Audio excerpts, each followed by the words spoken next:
শীতের সবজি অন্য সময় টুকটাক পাওয়া গেলেও এই পেঁয়াজকলি কিন্তু বছরে শুধুমাত্র একবারই পাওয়া যায়। তাই কোনো রকম অপেক্ষা না করে পেঁয়াজকলি ওঠা মাত্রই কিন্তু বাড়িতে নিয়ে আসি। নমস্কার বন্ধুরা, আজ আমি নিয়ে এসেছি দুর্দান্ত স্বাদের পেঁয়াজকলির একটি রেসিপি, যেটা গরম গরম ভাতের সাথে খেতে দারুণ লাগে। এটা থাকলে আর কিন্তু অন্য কোনো কিছুই লাগবে না, সমস্ত ভাত এটা দিয়ে চেটেপুটে খাওয়া হয়ে যাবে। তো প্রথমেই আমি এখানে এক আঁটি পেঁয়াজকলি নিয়েছি। এবার পেঁয়াজকলিগুলোকে আমি দেখুন কেটে নিচ্ছি, প্রায় 1 আঙ্গুল মতো লম্বা রেখে কেটে নিচ্ছি। তো দেখুন সমস্তগুলোই একই রকমভাবে কেটে নিয়েছি। এবার এগুলোকে খুব ভালোভাবে ধুয়ে নেব। এবার এখানে নিয়েছি দুটো আলু। আলুর খোসা ছাড়িয়ে তারপর আলুগুলোকে দেখুন এরকম লম্বা লম্বা সরু ও পাতলা মতো করে কেটে নিচ্ছি। তো আলুগুলো কেটে নিয়েছি, এবার এগুলো ভালোভাবে ধুয়ে নেব। এবার গ্যাস অন করে কড়াই বসিয়ে দিয়ে দিলাম অল্প একটু সর্ষের তেল, প্রায় ছোটো চামচের 2 চামচ মতো। তেলটাকে খুব ভালোভাবে গরম করে নিয়ে এবার এখানে কেটে ধুয়ে রাখা আলুগুলো দিয়ে দিলাম। দিয়ে দিচ্ছি অল্প একটু লবণ আর অল্প একটু হলুদ গুঁড়ো। লবণ আর হলুদ গুঁড়োটা দিয়ে ভালোভাবে মিশিয়ে নেব। ভালোভাবে মিশিয়ে নিয়ে এবার মিডিয়াম ফ্লেমে একটা ঢাকনা দিয়ে আলুগুলোকে প্রায় 3 থেকে 4 মিনিট মতো ভেজে নেব। আর এই সময় আমি একটা মশলা তৈরি করে নেব। তো এখানে নিয়েছি একটা মিক্সিং জার।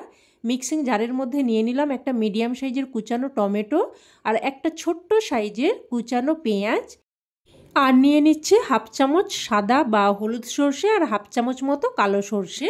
তবে আপনারা চাইলে যে কোনো এক ধরনের সর্ষে দিয়েও রান্নাটা করতে পারেন। আর নিয়ে নিয়েছি কিছু ধনেপাতা আর দুটো কাঁচা লঙ্কা। তবে ঝালটা কিন্তু অবশ্যই আপনারা আপনাদের স্বাদ অনুযায়ী দিয়ে দেবেন। এবার সব কিছুর একটা মিহি পেস্ট বানিয়ে নিয়েছি।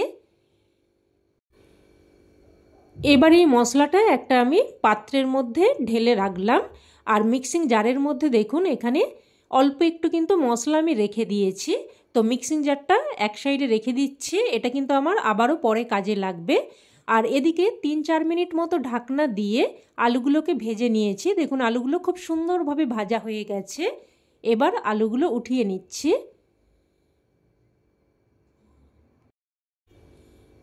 উঠিয়ে নিয়ে এবার এখানে কেটে ধুয়ে রাখা পেঁয়াজ কলিগুলো দিয়ে দিচ্ছি। আর এখানে কিন্তু কোনো রকম লবণ বা হলুদ গুঁড়ো দেব না। পেঁয়াজ কলিগুলোকে এইভাবে অনবরত 2-1 মিনিট মতো নাড়াচাড়া করে হালকা করে ভেজে নেব। এমনিতেই দেশি পেঁয়াজ কলি খুবই কিন্তু নরম, যাতে করে এইরকম সবুজ আর গোটা গোটা থাকে, তাই হালকা করে এইভাবে ভেজে নিতে হবে। খুব বেশি কিন্তু ভাজা চলবে না। তো দেখুন পেঁয়াজ কলিগুলো আমি হালকা করে ভেজে নিয়ে উঠিয়ে নিচ্ছি।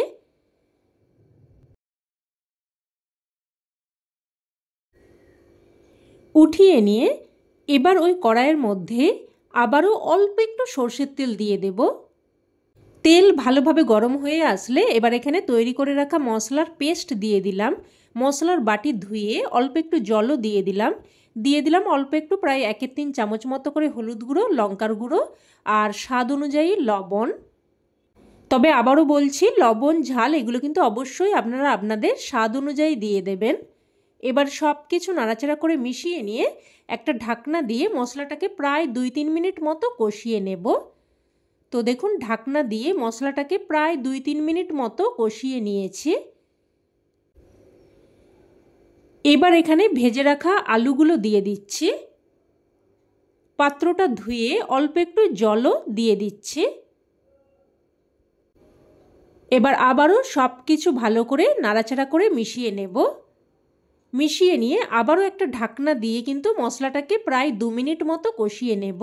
আর এইভাবে একটু বারবার কষিয়ে নিয়ে রান্না করলে যে কোনো রান্নার স্বাদই কিন্তু একদম দারুণ হয়। তো দেখুন মশলাটাকে আবারও আমি 2 মিনিট মতো আলুর সাথে কষিয়ে নিয়েছি।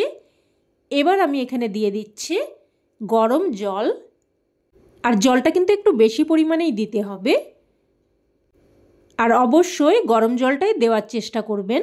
তো সব কিছু মিশিয়ে নিয়ে এবার একটা ঢাকনা দিয়ে প্রায় 4-5 মিনিট মতো রান্না করে নেব। এবার এখানে নিয়েছি মুসুর ডাল, প্রায় 2 টেবিল চামচ মতো মুসুর ডালকে প্রায় কিন্তু 3 ঘন্টা মতো ভিজিয়ে রেখেছিলাম, আর ডাল কিন্তু এখন খুব সুন্দরভাবে ভিজে গেছে।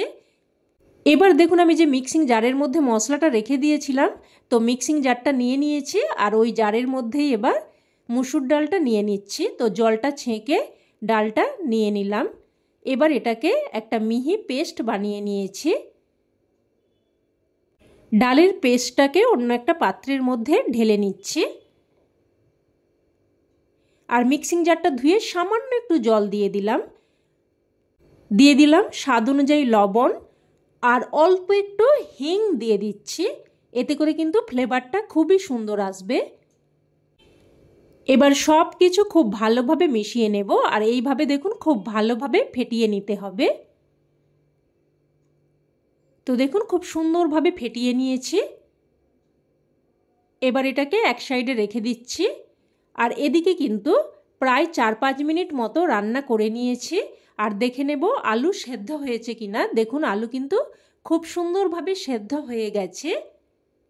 এবার এখানে আগে থেকে ভেজে রাখা পেঁয়াজ কলিগুলো দিয়ে দিলাম। পেঁয়াজ কলিগুলো দিয়ে একটু নাড়াচাড়া করে হালকা করে মিশিয়ে নিলাম। এবার ঝোলটা যখন ফুটতে শুরু করবে, আগে থেকে যে মুসুর ডালের পেস্ট আমি তৈরি করে রেখেছিলাম ওটা থেকে অল্প একটু করে নিয়ে এইভাবে ঝোলের মধ্যে দিয়ে দেব। আর আপনারা চাইলে কিন্তু ডালের বড়াগুলো ভেজেও রান্নাটা করতে পারেন, তবে এইভাবে রান্না করলে যেমন তেলটাও কম লাগে, তেমনই ঝোলটা একটু বেশ ঘন মাখো মাখো হয়, খেতে কিন্তু দারুণ লাগে। তো সমস্তগুলো দিয়ে প্রথমেই কিন্তু নাড়াচাড়া করতে যাবেন না, এইভাবে একটু 2 মিনিট মতো অপেক্ষা করে তারপর দেখুন সাঁড়াশিতে করে ধরে কড়াইটাকে কিন্তু এইভাবে নাড়াচাড়া করে মিশিয়ে নিতে হবে। খুন্তিতে করে নাড়াচাড়া করে প্রথমেই মেশাতে যাবেন না। দেখুন এইভাবে নাড়াচাড়া করে একটু মিশিয়ে নিলাম। আর ডালের বড়াগুলো দেখুন জমতে কিন্তু শুরু করেছে। তো একটা ঢাকনা দিয়ে আমি 2 মিনিট মতো রান্না করে নেব। তো ঢাকনা দিয়ে 2 মিনিট মতো রান্না করে নিয়েছি। আবারও এইভাবে সাঁড়াশিতে করে ধরে দেখুন একটু নাড়াচাড়া করে মিশিয়ে নিচ্ছি। আর ডালের বড়াগুলো দেখুন একদম সেদ্ধ হয়ে গেছে, আর ফুলে কিন্তু সাইজে বেশ অনেকটা বড়ও হয়ে গেছে। তবে এখানে কিন্তু রান্না শেষ নয়, এবার আমি এটাকে নামিয়ে নিচ্ছি। বন্ধুরা আপনাদের কাছে এই শীতে পেঁয়াজকলি কিন্তু এইভাবে একবার বানানোর অনুরোধ রইল। খেতে অসম্ভব টেস্টি হয়, একবার বানালে বারবার বানাতে ইচ্ছে করবে। তো কড়াইটা পরিষ্কার করে মুছে নিয়ে তারপর আমি অল্প একটু আবারও সর্ষের তেল দিয়ে দিয়েছি। আর তেল গরম হয়ে আসলে ফোড়নে দিয়ে দিয়েছি একটা শুকনো লঙ্কা আর 5-6 কোয়া মতো থেঁতো করা রসুন, আর দিয়ে দিলাম হাফ চামচ মতো রাঁধুনি। এবার ফোড়নটাকে নাড়াচাড়া করে কয়েক সেকেন্ড ভেজে নেব। আর শুকনো লঙ্কা, রাঁধুনি, রসুন ফোড়নের একটা কিন্তু দারুণ ফ্লেভার বেরিয়েছে। আর এই ফোড়নে কিন্তু এই রান্নার স্বাদে একদম অন্য মাত্রা এনে দেবে। তো এবার আমি এর মধ্যে তরকারিটা দিয়ে দিয়েছি, আর দেখুন নাড়াচাড়া করে ভালোভাবে মিশিয়ে নিলাম। এবার একটা ঢাকনা দিয়ে জাস্ট 2 মিনিট মতো রান্না করে নেব, যাতে করে ফোড়নের ফ্লেভারটা সুন্দরভাবে তরকারির সাথে মিশে যায়। আর আপনাদেরকে দেখিয়ে দিচ্ছি দেখুন পেঁয়াজকলি কিন্তু খুব সুন্দরভাবে সেদ্ধ হয়ে গেছে, আর একদম গোটা গোটা আছে, আর একদম কিন্তু সবুজ আছে, রং কিন্তু পরিবর্তন হয়নি। এতে করে রান্নাটা দেখতেও যেমন ভালো লাগে, খেতেও কিন্তু ভীষণই টেস্টি হয়। তো এবার গ্যাসের ফ্লেম বন্ধ করে একটা ঢাকনা দিয়ে স্ট্যান্ডিং টাইমে রেখে দিলেই রান্না কিন্তু একদম তৈরি। এবার এটা গরমাগরম ভাতের সাথে পরিবেশন করুন, খেতে কিন্তু এক কথায় জাস্ট ফাটাফাটি লাগে। অবশ্যই এইভাবে একবার বানিয়ে দেখবেন, না হলে কিন্তু এর স্বাদ আপনারা উপলব্ধি করতে পারবেন না। তো রেসিপি কেমন লাগলো অবশ্যই কমেন্টে জানাবেন, আর ভালো লেগে থাকলে প্লিজ একটা লাইক দিয়ে দেবেন, আর চাইলে অন্যান্য বন্ধুবান্ধবদের সাথে শেয়ারও করতে পারেন। আর চ্যানেলের নতুন বন্ধু হয়ে থাকলে চ্যানেলটিকে অবশ্যই করে সাবস্ক্রাইব করে নেবেন। তো আজ এই অবধি, আবারও অন্য কোনো রেসিপিতে দেখা হবে। ততক্ষণে ভালো থাকবেন, সুস্থ থাকবেন, আর সকলকে ধন্যবাদ।